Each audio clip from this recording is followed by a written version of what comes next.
everyone's apocalypse going? Is anyone? Who's struggling? Make some noise you don't want to make noise. Exactly. Some of those 3 years of a pandemic does weird things to your brain. I'm so surprised to be here. I don't want to get too dark off the top for you guys, but here's how bleak things got for me during the pandemic. Is I had not one but 2 crisis hotline numbers saved in my phone. One of them was for suicide prevention, gross.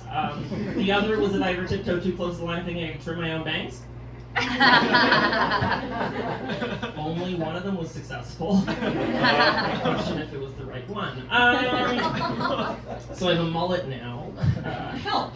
I don't know what happened. I had one little mental breakdown. My hair was like, hey, dress for the job you want. So I look like if Heath Ledger starred in 10 Things I Hate About You and then died of a drug overdose, but did it in reverse. Okay, too dark. We got some lunch heads in the crowd, it's cool. That joke comes from a place of love. I love Heath Ledger, we're both kind of jokers. This is what the unwell gays are doing when we're in crisis, by the way. We're getting mullets. It used to be we dyed our hair blonde or got an earring, but no, mullets are harder to ignore. So do me a favor, if you have a gay friend who shows up at brunch one day with a mullet, ask them what their therapist's last name is, and if they pause to think about it, get them help. A mimosa, or tell them it gets better or something. I don't know, just save a life, you know?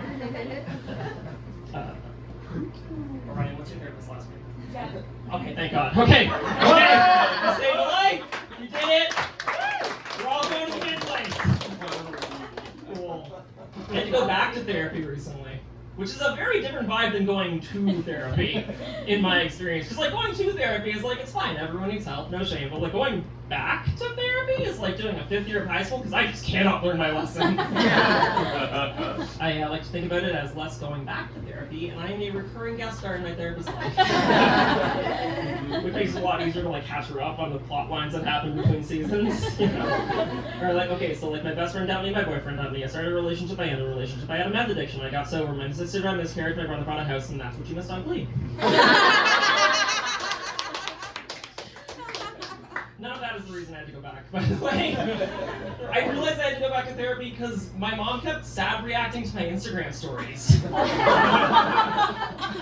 never cried a tear in front of me in her life, but I'd open up Instagram, it was just a tidal wave of weeping emojis. I was like, Jesus, one of us needs to talk to someone.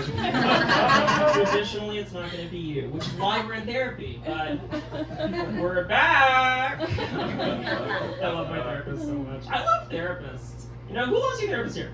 Woo! Therapists are fun, right? Therapists are one of the few people in the world who can be abjectly rude to you, and you'll feel better about yourself. My therapist saw me first time 2 years, mullet and all. She was like, "You look insane." I was like, "Thank you for noticing. You're very good at your job."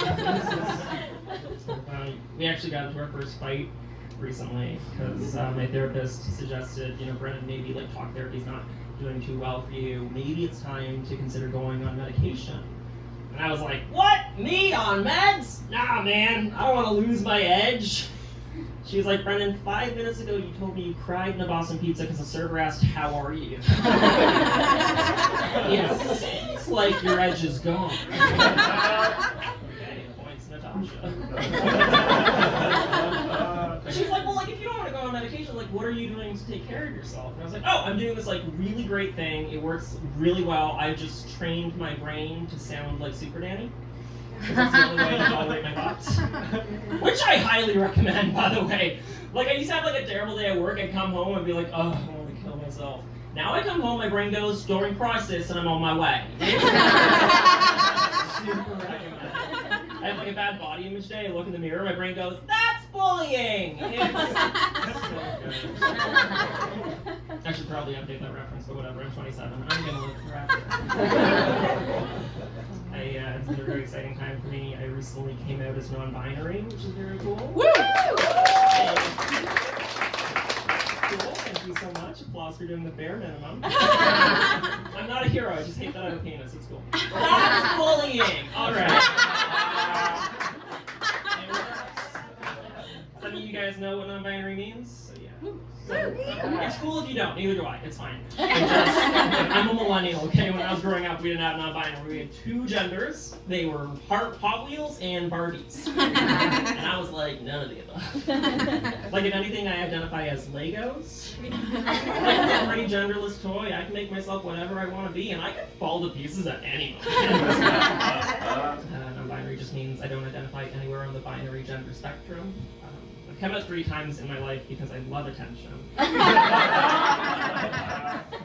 thing about coming out as trans is like a very different ballgame than coming out as like queer or gay, right? Because like no one cares if you're gay, unless you're like a blood donor or a former contestant on The Bachelor. It doesn't affect you.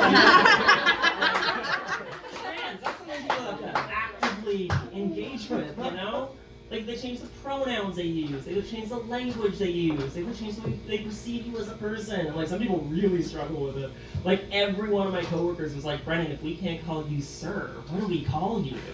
I was like, oh my god, so easy. You can call me buddy, you can call me pal, you can call me friend. You know, there's so many good options. And I know people get nervous around this, so, like, just, here's a quick tip. Just treat every non-binary person you meet as if they are your child, and you're telling them you're divorcing their mom. Hey, kiddo. Everything's gonna be alright, you know? Coworkers were not on board with it. They're like, Brennan, this is a place of business. That's not a way to formally address someone. I was like, what classist bullshit is this? Formally addressing people? It's 2022. What are you, a landlord? Get out of here, sir or ma'am. Like, I don't care what your gender is. Calling anyone ma'am is a form of assault. Yeah.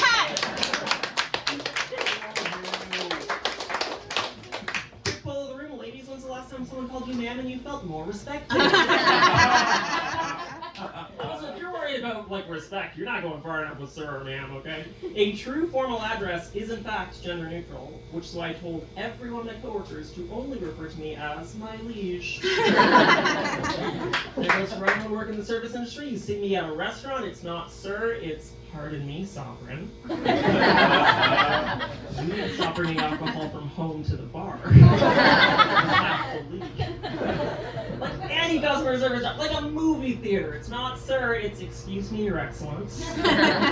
You need to stop bringing alcohol from home to the bar. You have to.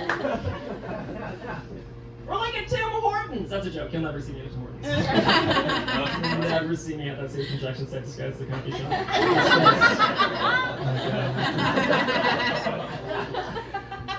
So I am single.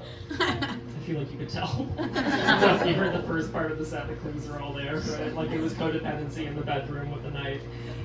It was no knife. It was a rope. It was a rope. Okay, no freaks in the audience. Cool. No, we're cool. That's a litmus. I just want to see where we are. No. I think I'm single because I had a really hard time dating ever since I came out as non-binary. You know, like I was having a really hard time before as well because I'm a nightmare to be in a relationship with. It's not an excuse now. I am a nightmare. I tend to treat the men I date the way you treat a shampoo bottle when you forget your phone and go to the bathroom. Do you know what I mean? Like, I'll get bored, so I'll pick one up and I'll be like, tell me all your secrets. And once I've learned everything interesting, I drop them and I go, time to get out of this shithole. This shithole is the relationship. I'm out of 4. I should say I do consider men to be a single-use plastic. Like, they have one use, maybe. You can't recycle them. Then what do? You gotta worry about some other poor animal choking on something you carelessly threw out. It's just not for me. I'm monogamous not because I'm a jealous person, because I'm an environmentalist. You're welcome. I know this is like a very sex positive room. I don't want to like alienate anyone here by saying I'm monogamous. Like I think polyamory is great for everyone else, but I'm a middle child and I live in constant fear of someone bigger than me taking what I'm playing with. I have been in open relationships. I think they're cool. It wasn't for me personally. Is anyone here in an open relationship? Woo! That's an insane question to ask a room of strangers. For the record. Listen, you want to try an open relationship, you are in an open relationship, here's what I did in mine, and it's a great tip, it works great, is every time my partner had sex with someone else, I would watch an episode of something we were supposed to watch together. balancing the scales. It works like a treat. I was like, buddy, go have your fun, but I'm finishing Drag Race on my own. One time he went to an orgy. I binge watched season 2 of Euphoria. Oh, wait! It was not worth it. That show was garbage. But it did get gonorrhea, so, you know. Do you guys like it?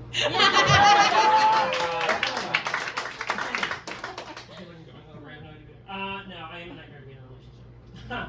I think it's like the type of people that I date is 100% on me. Like, I just can't help it. I just think it's so hot when a guy is attracted to me. Like, oh, you think I'm worthy and deserving of love? Well, come on over, sailor. Let's prove my mother wrong.